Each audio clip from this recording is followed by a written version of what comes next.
बोले पंच परमेश्वरी भगवान की, नंदीश्वर देव संबंधी अकृत्रिम चैत्यालयों की, अष्टान का महापर्व की, मनुष्य क्षेत्र के अकृत्रिम चैत्यालयों की वर्णन पढ़ना है। बोले आचार्य पूज्यपाद स्वामी की, आचार्य गुरु विद्यासागर श्री महाराज की,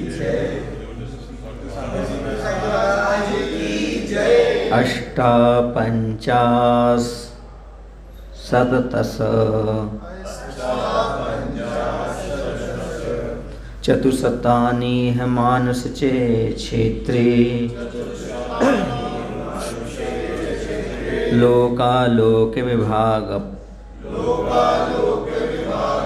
प्रलोकनालोक संयोजाम जय भाजाम।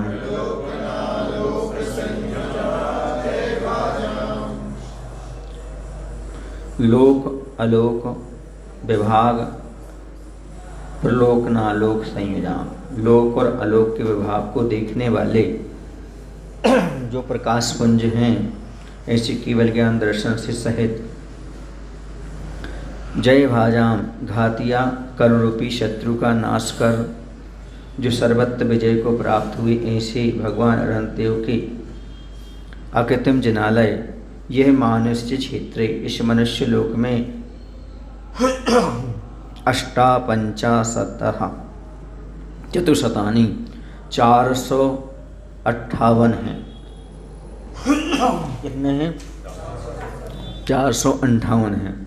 मनुष्य लोक में अढ़ाई द्वीप में 398, नंदीश्वर द्वीप में 52, कुंडलगिरी पर 4 और रुचकगिरी पर 4, कुल मिलाकर त्रयक लोक के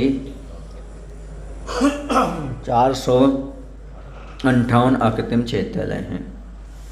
सुदर्शन मेरु संबंधी 78 जनालय हैं। सुदर्शन मेरु के 4 वनों में 16, विजयाद पर्वतों पर 34, बक्षार पर्वतों पर 16, गजदंतों पर 4 और कुलाचलों पर 6, जम्बू और शालमली वृक्षों पर 2। इस प्रकार एक मेरु संबंधी 78 जनालय हैं और 5 मेरु संबंधी 78 गुणित 5 बराबर हो जाएंगे 390 अकृत्रिम चैत्यालय। इनमें ईश्वाकार पर्वतों के 4, मानुष्य पर्वत के 4, नंदीश्वर द्वीप के 52, कुंडलगिरी के 4 और रुचकगिरी के 4 जनालय मिलाने पर 390 धन 4 धन 4 धन 52 धन 4 बराबर 458 चैत्यालय हो जाते हैं। इन चैत्यालयों में भी अढ़ाई द्वीप मानुषोत्तर पर्वत के तक के जनालयों के दर्शन देव हैं, विद्याधर हैं तथा चाणूर्यधारी मुनियों के हो सकते हैं तथा इसके आगे के अकृत्रिम चैत्यालयों के दर्शन देवों को भी हो सकते हैं, मनुष्यों को नहीं, क्योंकि मानुषोत्तर पर्वत के आगे जाना नहीं होता। इस अपेक्षा से यहाँ पर कहा जा रहा है, भावों से हम यहाँ पर नंदीश्वर द्वीप आदि की वंदना कर सकते हैं। तो इस प्रकार से मध्यलोक संबंधी यानी मनुष्य लोक संबंधी मनुष्य क्षेत्र के जो अकृत्रिम चैत्यालय हैं उनका वर्णन यहाँ पर किया गया है। कुल 458 चैत्यालय हैं।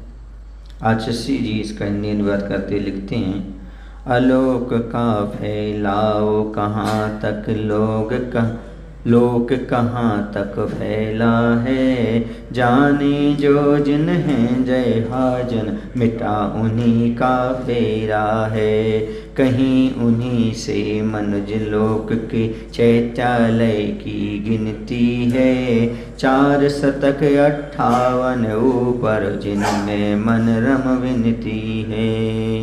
इस प्रकार से आलोक का फैलाव जहाँ तक है और लोक कहाँ तक फैला है, तो जाने जो जिन हैं जय भाजन मिटा उन्हीं का फेरा है, कहीं उन्हीं के मनुष्य लोक के उसी के भीतर चैत्यालयों की गिनती बता दी है 458। उनको हम बार बार नमस्कार करते हैं। ओम ही मनुष्य क्षेत्र संबंधी 458 अकृत्रिम जिनालय भो नमः अर्घम निरूपामति। अब तीनों लोगों के कृत्रिम चैतन्यों की पूरी संख्या कहते हैं। 9 9 चतुशतानि चे सप्तच नवति सहस्र गुणिता षट् च पंचाशद पंचव्यत कहता पुनरत कोष्ठोष्टौ प्रोक्ता पुनरत नहीं प्रहता पुनरत कोट्युष्टौ प्रोक्ता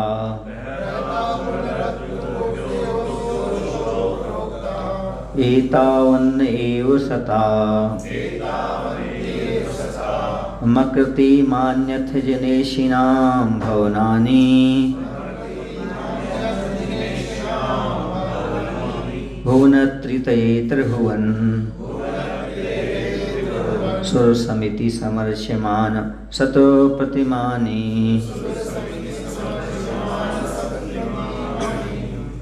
तीनों लोकों में त्रिभुवन स्वर समिति समर्च्यमान सतप्रतिमानी, तीनों लोकों के देवों के द्वारा पूजा की जाने वाली वीतराग प्रतिमाएं। सताम जनेशी नाम, जो जिनेन्द्र भगवान है, वीतरागी भगवान हैं, उनकी आकृतिमानी अथ भवनानी, आकृतिम जिनालय 9 9 9 से गुणित 9 अर्थात 9 9 81, चतुशतानी 6 और 400 अर्थात 400 कितने हो गए 81 भी जुड़ लो 481, सहस्र गुणिता सप्तनवति 6 और 1000 से गुणित 97 अर्थात 97,000, पंचवियत पहता 66 50 और 5 शून्यों से गुणित 56 अर्थात 56 लाख।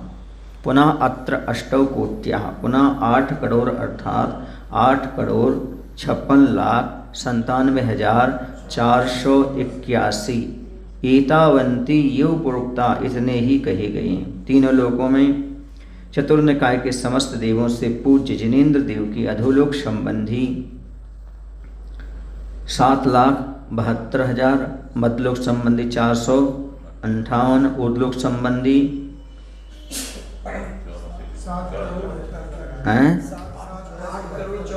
8 करोड़ 84 लाख आएंगे, वही 84,97,023 आएंगे। तो इस प्रकार से 84,97,023 आकृतिम चैतन्य हैं। इस प्रकार कुल मिलाकर कितने हो जाएंगे 8,56,97,481 आकृतिम चैतन्य तथा व्यंतर व ज्योतिषी देवों के विमानों में असंख्यात चैतन्य हैं। वो तो अलग है, इतने असंख्यात किसकी, व्यंतर और ज्योतिषी की। इन सभी जिनालयों में वीतराग मनहर जिन प्रतिमाएं विराजमान हैं, इन 3 लोक संबंधी 8,56,97,881 हैं 481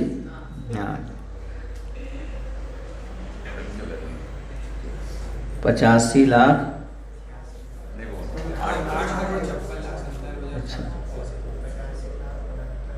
अच्छा वो उसके वाकितम वो अलग है, 84 अलग है वो, है ना, आकृतिम से ऊर्ध्वलोक संबंधी रहे।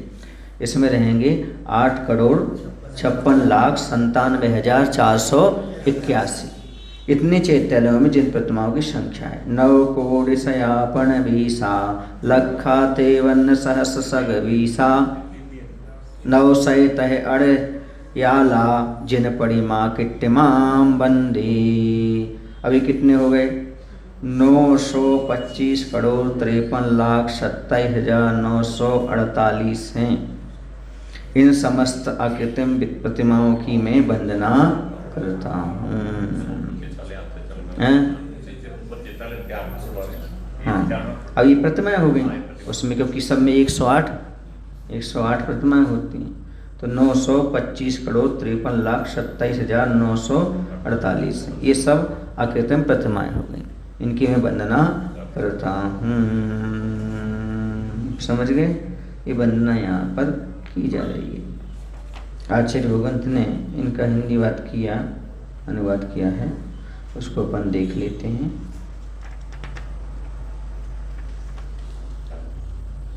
8 में दो लाइन है मात्र। आतम मद सेना स्वर केसर अंग रंग फिर याम कहे, ऊर्ध्व मत ओ अधोलोक में यूं सो मिल जिन धाम रहे। किसी ईश से निर्मित ना है, शाश्वत हैं सोमेव सदा। दिव्य भव्य जिन मंदिर देखो, छोड़ो मन अहमेव मुधा। जिनमें आहृत प्रतिमा मंडित प्रतिमा न्यारी प्यारी है, सुरासुरों से सुरपतियों से पूजी जाती सारी हैं, पूजी जाती सारी हैं। 3 लोक संबंधी अकृत्रिम चैत्यालय जिनबिंबिभु अनरिपद प्राप्त अर्घम नृपामति। इस प्रकार से तीनों लोगों के कृत्रिम चैत्यालयों की आपने यहाँ बैठ कर के आज वंदना कर ली, उनको बार बार नमस्कार करो। फिर बाद में आयु पूर्ण करके स्वर्ग में जाके फिर दिव्य गंधन करना, ठीक है ना। दिव्य गंध से दिव्य पुष्प से जाकर के वहाँ भगवान की वंदना करना, क्योंकि नंदीश्वरदीप भी जाते हैं, सब जगह जाते हैं देवतागण, तो आप जा सकते हो। अभी आप मानुषतर पर्वत के आगे नहीं जा सकते, लेकिन देव बन करके आप नंदीश्वरदीप में भी जाकर के भगवान की आराधना वंदना कर सकते हैं। मानुषोत्तर पर्वत अपन जैसे समुद्र घाट वगैरह में पूरे प्रदेश चले जाते हैं 3 लोग, बट बाकी समय मानुषोत्तर पर्वत पे क्यों नहीं जा सकते? क्योंकि हमारे शरीर की नहीं, मनुष्यों का इतना ही क्षेत्र है, वहीं उत्पत्ति बताइए, वहीं तक, उसके आगे उनका जाना नहीं बताया। में जा सकते हैं प्रदेश के उससे, वो अलग चीज़ है, वो अलग चीज़ है। आप कहाँ से करोगे समुद्र घाट में होता है? आपको थोड़ी कई लोग पूर्ण समुद्र घाट होता है, वो तो केवली भगवान के होता है। हाँ, तो केवली जब देवता जा सकते तो केवली भगवान की तो बात ही अलग है। वो मनुष्य थोड़ी है, वो तो केवली भगवान है, केवली भगवान की बात अलग है। समझ गए आप लोग?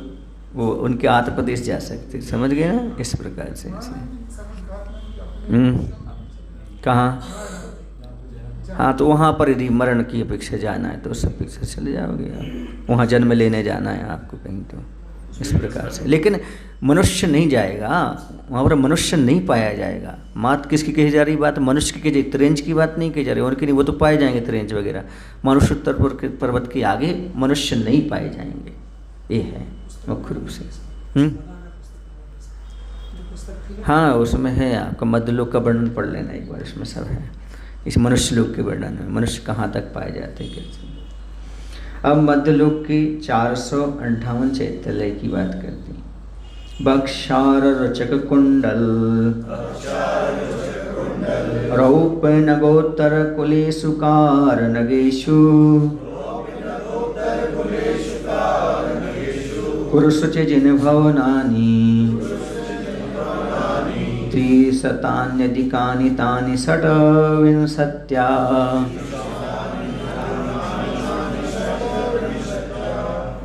बक्षार रचक कुंडल रोप नग उत्तर कुल ईश्वकार नगेशु। बक्षार गिरी है, रुचक गिरी है, कुंडल गिरी है, विजयात पर्वत या रजताचल, मानुषोत्तर, कुलाचल और ईश्वाकार पर्वतों पर चे और कुरुषु देव कुरुत्र कुरु में षट्विंशत्याधिकानि त्रिशतानि तानि जिन भवनानि। वे अकृत्रिम चैत्यालय 26 अधिक 300 माने 326 है। 5 मेरु संबंधी 80, बक्षार पर्वतों पर 80, 20 गजदंतों पर 20, रुचकगिरी पर 4, कुंडलगिरी पर 4, 170 रजताचलों पर 170, मानुषोत्तर पर 4, 30 कुलाचलों पर 30, ईश्वाकार पर्वत पर 4 तथा 5 विदेश संबंधी 5 उत्तर कुरु, 5 देव कुरु के 10, इस प्रकार सब मिलाकर 336 अकृत्रिम चैत्यालय हैं।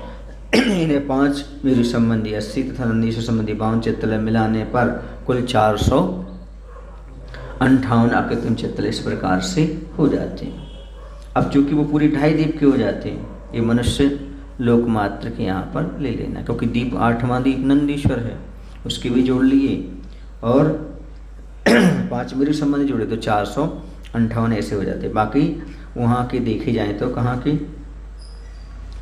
मनुष्य लोक संबंधी यहाँ पर तो वो हो जाएंगे 336 और इसमें 80 जोड़ लो 5 मेरु के और नंदीश्वर संबंधी जुड़ 52, ऐसे मिलाकर 458 अकृत्रिम चैत्यालय हो जाते हैं। कहाँ पर? मध्यलोक के। एक एक क्षेत्र में, एक एक विदेह क्षेत्र में ये 16-16 बक्षारगिरी हैं तथा 4-4 गजदंत हैं अतः 100 पर्वतों पर 100 अकृत्रिम जनालय हैं। 2.5 द्वीप में 117 कर्मभूमियाँ हैं, उनमें 170 ही विजयात पर्वत हैं अतः उन पर 170 अकृत्रिम चैत्यालय हैं। जम्बूद्वीप में 6 कुलाचल, दाहत के खंड में 12 और पुष्कराद में 12 कुलाचल हैं, सब मिलाकर 30 कुलाचल हैं। 12 दूनी 24 और 6 30, इन पर 30 अकृत्रिम चैत्यालय हैं। देवगुरु में 5 और उत्तर गुरु में 5, कुल मिलाकर 10 उत्तम भोगभूमियाँ हैं में 10 अकृत्रिम चैत्यालय। ऐसे हो गए बक्षारगिरी के 80, गजदंत के 20, कुंडलगिरी के 4, रचकगिरी के 4, विजयात के 170, मानसोत्तर के 4, कुलाचल के 30, ईश्वाकार के 4, उत्तर गुरुदेव गुरु के 10। इस प्रकार 326 और नंदीश्वर द्वीप के 52 और 5 मेरी को 80, इस प्रकार 458 मध्यलोक के अकृत्रिम चैत्यालय हो जाया करते हैं। नंदीश्वर द्वीप के आगे कोई चैत्यालय है? नंदीश्वर द्वीप के आगे जो भी द्वीप है, 8वें द्वीप के आगे कहाँ मिलेंगे आपके लिए? 8वां द्वीप है वहाँ पर नंदीश्वर द्वीप। चलिएगा अपन पढ़ लेते हैं, हिंदी अनुवाद भी पढ़ लेते हैं। 10 नंबर पढ़ना है। रुचक कुंडलों कुलाचलों पर क्रमशः 34 रहे, बक्षारों गिरि विजयार्धों पर 70 ईश कहे। गिरीशुकारों उत्तर गिरियों गुरुओं में 14 हैं, 3 शतक 26 जिनालय गाते इनके हम यश हैं, गाते इनके हम यश हैं। मध्यलोक संबंधी अकृत्रिम 458 चैत्यालय भो नमो नमः अर्घम नृपामते। अब आते हैं अपन नंदीश्वर द्वीप में। कहाँ चलते हैं अपन? नंदीश्वर द्वीप के चैत्यालय। नंदीश्वर सद्दीपे नंदीश्वर जलधि परिवते धृत शोभे, चंद्रकर निकल संलिभ रुंद यशोवित धीमहि मंडल के।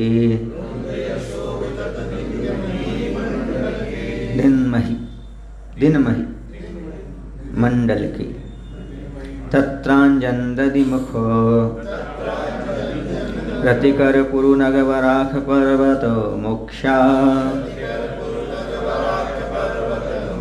प्रतिदिश में सामुपरि त्रयोदशेन्द्रार्चितानि जिह्वनानि। चंद्रकर निकर संनिभ रुद्र यशोवित दिहि मंडल के। दिन मंडल के चंद्रमा की किरणों की समूह के समान सघन यस्य जिसके समस्त दिशाओं में समूह और समस्त पृथ्वी मंडल व्याप्त कर दिया है, अर्थात जिसकी कीर्ति पृथ्वी पर फैल रही है। नंदीश्वर जल्दी परिवर्ते, नंदीश्वर नामक सागर से घिरा हुआ, धृत शोभे जो शोभा को धारण करने वाला, ऐसे नंदीश्वर सद्दीप नंदीश्वर नामक शुभ द्वीप में प्रतिदिशा प्रत्येक दिशा में तत्र अंजन दधिमुख रतिकर पुरु नगवराख, वहाँ के अंजनगिरी दधिमुख रतिकर इन श्रेष्ठ नाम वाले 13 पर्वत मुख्या 13 मुख्य पर्वत हैं। ऐसामुपरि इनके ऊपर इंद्र अर्चितानी इंद्रों से पूज्य 13 जिन भवनानी 13 जिन भवन हैं। जिस नंदीश्वर द्वीप की अवर्णनीय शोभा समस्त पृथ्वी मंडल पर व्याप्त है, जिसका हम वर्णन नहीं कर सकते, जिसकी कीर्ति समस्त दिशाओं में फैल रही है। नंदीश्वर नामक सागर से जो चारों ओर से घिरा हुआ है, जो अवर्णनीय शोभा से युक्त है, ऐसे नंदीश्वर द्वीप की प्रत्येक दिशा में एक अंजनगिरी, नंदीश्वर द्वीप की प्रत्येक दिशा में एक अंजनगिरी, उसके चारों ओर, चारों दिशाओं में वापिकाओं के मध्य दधिमुख और वापिकाओं के बाह्य कोणों पर 8 रतिकर, सब मिलाकर कितने हो जाएंगे? ये 13 प्रमुख पर्वत हैं। एक दिशा में 13 पर्वत और चारों हो जाएंगे तो कितने हो जाएंगे? 13 चौको, अतः चारों दिशाओं में कितने हो गए? 52 पर्वत हैं। इन 52 पर्वतों पर इंद्रों से पूजित 52 आकृतिम चैत्यालय हैं। इन चैत्यालयों से यह द्वीप अत्यधिक शोभा को प्राप्त हो रहा है तथा इस द्वीप की आकृतिम मनहर प्रतिमाएं और विशाल चैत्यालयों का मधुर सरस से सुगान समस्त दिगंतर में व्याप्त हो रहा है। कैसा लगता होगा वहाँ 52 चैत्यालय देख करके सर? जैसे अपन शेखर जी की रचना देखते हैं अभी, हैं, छोटी छोटी डलाएं देखते हैं, टोंक देखते हैं, इतना मन गदगद हो जाता है। वहाँ पर इतने बड़े बड़े आकृतिम चैत्यालय, उन्हें देख करके देवताओं को कैसा लगता होगा, कैसा आनंद का अनुभव होता होगा। इसलिए कह रहे हैं जिनकी शोभा हम वर्णन नहीं कर सकते और जिनकी हम यहाँ किसी से उपमा दे नहीं सकते पृथ्वी मंडल पर, जिनकी कीर्ति समुद्र दिशाओं फैल रही है, ऐसे नंदीश्वर नामक सागर से जो चारों ओर से घिरा हुआ है, इसकी शोभा वर्णन नहीं की जा सकती। ऐसे कैसे 52 जिन चैत्यालय वहाँ पर शोभा को प्राप्त हो रहे होंगे। अभी देवता वहीं हैं, सब वहीं पर क्या कर रहे हैं? वहाँ पर वंदना कर रहे, पूजन कर रहे, अभिषेक पूजन कर रहे हैं। उन सबकी दिशाएं बदलती रहती हैं, पूर्व दिशा पश्चिम दिशा बदलते बदलते अपने अपनी पूजन करते रहते हैं। चारों दिशाओं में सबको पूजन का अवसर मिल जाता है। इस दिशा वालों को, फिर उस दिशा वालों को, फिर सारी प्रतिमाओं का अभिषेक पूजन का अवसर उन सबको प्राप्त हो जाया करता है। आचार्य जी हिंदी में अनुवाद करते हुए लिखते हैं, दीप रहा जो अष्टम जिसने नंदीश्वर नाम धरा, नंदीश्वर सागर से पूर्ण आप गिरा अविराम खरा, शशि सम शीतल जिसके अतिशय यश से बस दस विशाल खिली, भूमंडल ही हुआ प्रभावित इस ऋषि को भी दिशा मिली, किस किस को ना दिशा मिली। इसी दीप में 14 दिशाओं में 4 गुरु अंजन गिरिवर हैं, एक एक अंजन गिरि संबंधित 14 दधिमुख गिरिवर हैं। फिर प्रति दधिमुख कोनों में 2-2 रतिकर गिरि चर्चित हैं, पावन वावन गिरि पर 52 जिन ग्रह हैं सुर अर्चित हैं। ये कैसे हैं? देवताओं के द्वारा पूजित हैं। इस प्रकार नंदीश्वर देव की हम यहाँ पर वंदना किए। नंदीश्वर देव संबंधी 52 जिन चैत्यालय जिन प्रतिमा भूनमा अर्घम निर्वपामिति स्वाहा। आपने सब जो विधान ही कर लिया, पूरी एक एक प्रतिमाओं का, पूरे वहाँ मंदिरों का, जिन मंदिरों पर 52 जिन मंदिर का कहाँ कहाँ है रतिकर आदि सबका यहाँ पर हाँ, किन किन को नहीं मिली? सबको, बहुत से लोगों को दिशा मिल गई, बहुत से लोगों को दिशा मिल गई। समझ गए? भूमंडल ही हुआ प्रभावित, इस ऋषि को भी दिशा मिली, अपने आप को भी दिशा मिली, और किन किन को दिशा नहीं मिली? बहुत लोगों को दिशा मिली। उसका कोई वर्ड, अर्थात सभी को दिशा मिल गई। क्वेश्चन ये कहता है किस किस को दिशा मिलाई? अर्थात सभी को दिशा प्राप्त हो गई, ये इसका अर्थ है। किस किस को नहीं मिली इसका अर्थ अभाव और ये सारी चीज़ नहीं लेना। किस किस को मैंने सभी को, अर्थात सभी को दिशा प्राप्त हो गई। जो भी नंदीश्वर द्वीप में जाकर के वंदना करता है वो अपना भगवान का वंदना करता हुआ, पूजन करते हुआ सही दिशा प्राप्त कर लेता है। और ये है कि वहाँ पर तो चूँकि उनकी महिमा देख करके जितेंद्र भगवान की ये सब जिनकी सम्यसन की प्राप्ति उनको और वृद्धि हो जाती है, क्योंकि इनको सम्यक्त वर्धनी क्रिया कहेंगे हैं।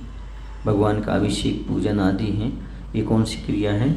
सम्यक्त वर्धनी क्रिया है। सर्वसिद्धिकार ने ये कहा, ये सम्यक्त वर्धनी क्रिया है। आचार्य पूज्यपाद स्वामी कहते हैं सम्यक दर्शन यदि आपको नहीं है तो सम्यसन होगा, और यदि हो गया है तो उसकी वृद्धि आपकी होती रहेगी। जितना तो आप निरंतर, और यदि दोष आएंगे तो वो सब दोष निराकरण भी होते जाएंगे।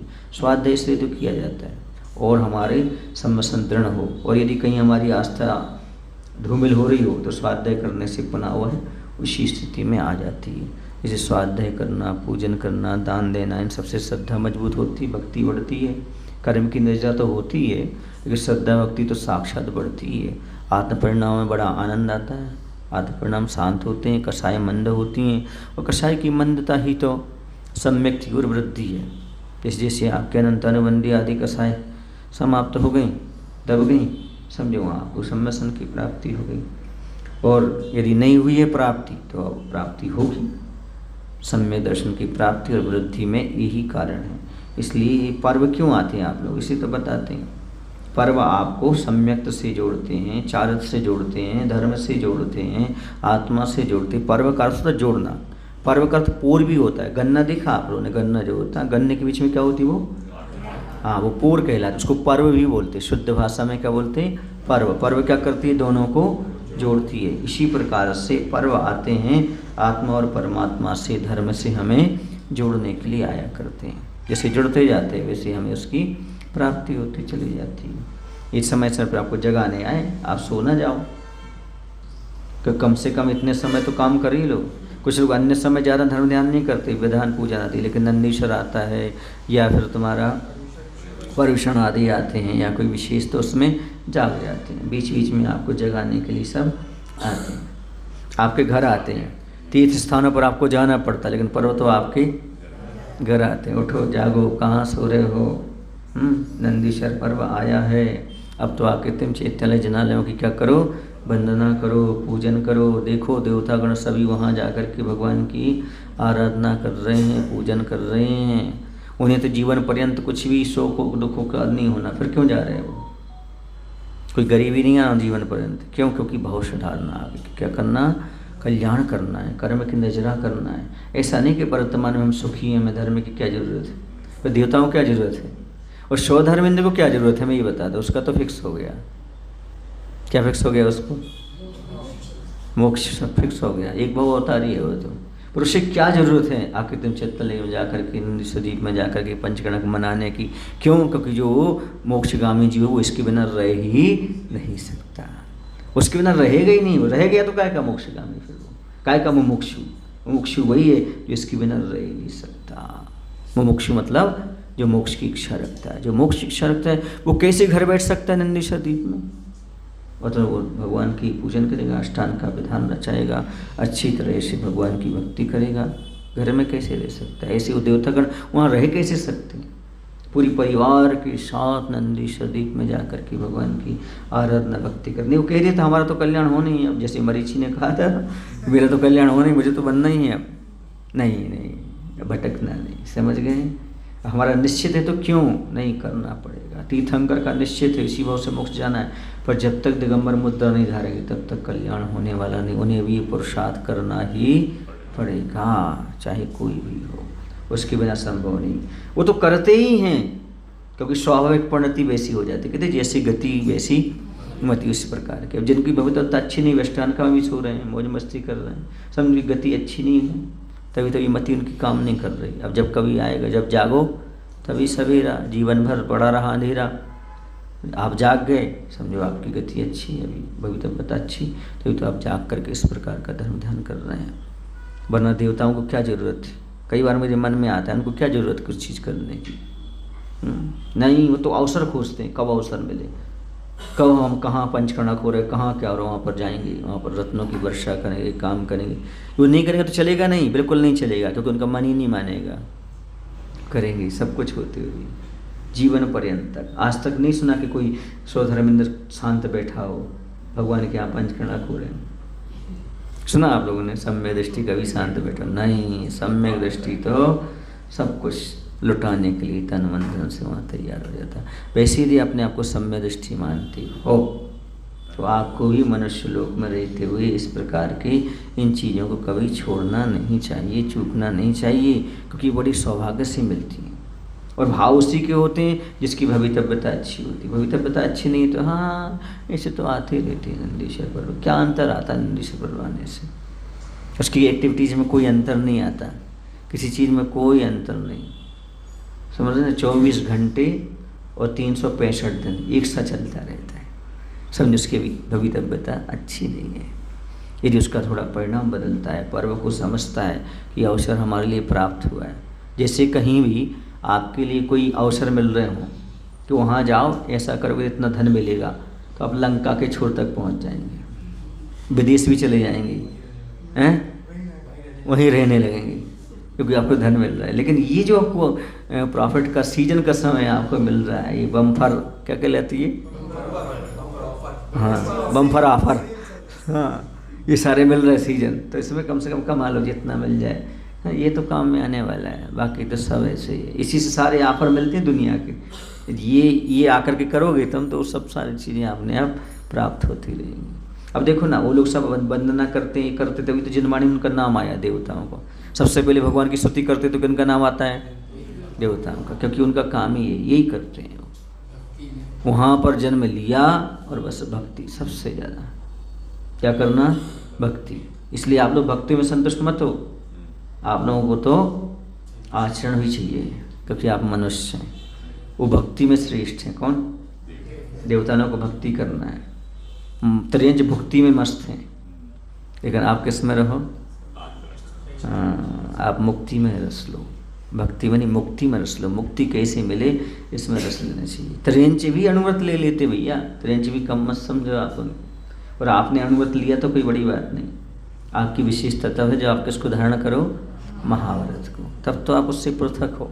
भक्ति तो देवता भी कर लेते हैं, अनुव्रत तो त्रियंच भी पाल लेते हैं। फिर आपने क्या किया, इनसे पृथक करो आप, माने इनसे भी ऊंचे उठने का प्रयास करो। भक्ति भी करो, अनुव्रत भी पालो, और अंत में महाव्रत भी धारण करो, तब जीवन की सार्थकता है। भक्ति अकेले नहीं, हम तो बस महाराज के भक्त बने रहेंगे, महाराज मोक्ष जाएंगे, हम पैर पकड़ लेंगे, ऐसा नहीं, ये काम नहीं बनेगा, ऐसे काम करने वाला नहीं है। हम तो चले जाएंगे पैर पकड़ कर, ऐसा काम नहीं चलेगा।